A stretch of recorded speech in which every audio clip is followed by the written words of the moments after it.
Hey guys, it's Tony. GameStop is absolutely fucking running, dude. I love it. It actually did create lows of what is it? It went to lows of 117, which is pretty close to that 100 for that $100 mark. And as of right now, it did actually close that gap that it recently had at 175 and 160, like 168.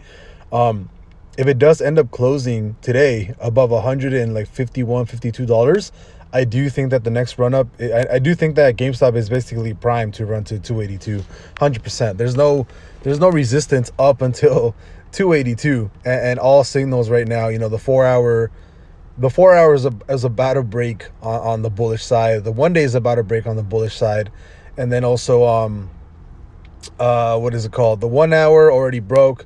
So I do think I do think that if we actually keep above that 150 level on GameStop, I do think 100% we're running to 282. If anything, oh man, if anything, this last run up we did was oof.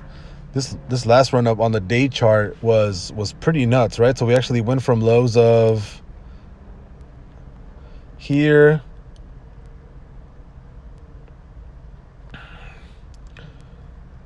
So we did 244 points in 13 days, man. So as soon as this day as soon as this day chart actually crosses on the bullish side, there's a strong chance that we run up 244 points from where we are now. And if we stay consistent above these levels, and let's say we're at like $200, right? Let's say we're at $200 when we actually cross over on the MACD towards the bullish side, we can easily see $450 in like 2 weeks or so. Absolutely insane, man. I think it's crazy. GameStop is running out of nowhere, and all signs right now are pointing to a pretty nice bullish run. We did get really close to that $100 level.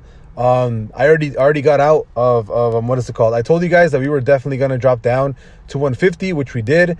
There was a chance that we were going to drop to 100. It doesn't seem like we're going to go all the way down to 100, but it does look like we are hitting that 117 level was the low, right? So as of right now, it does look completely bullish. Would I get in right now? I don't think so. I think if we drop back down to like 150, I do think I would buy back in on GameStop. Other than that, I think I'm going to stay out. I don't think I'm buying GameStop, and I do think that there's a really good chance that GameStop in the next month or so can definitely run up to like 450 or so. It's pretty crazy.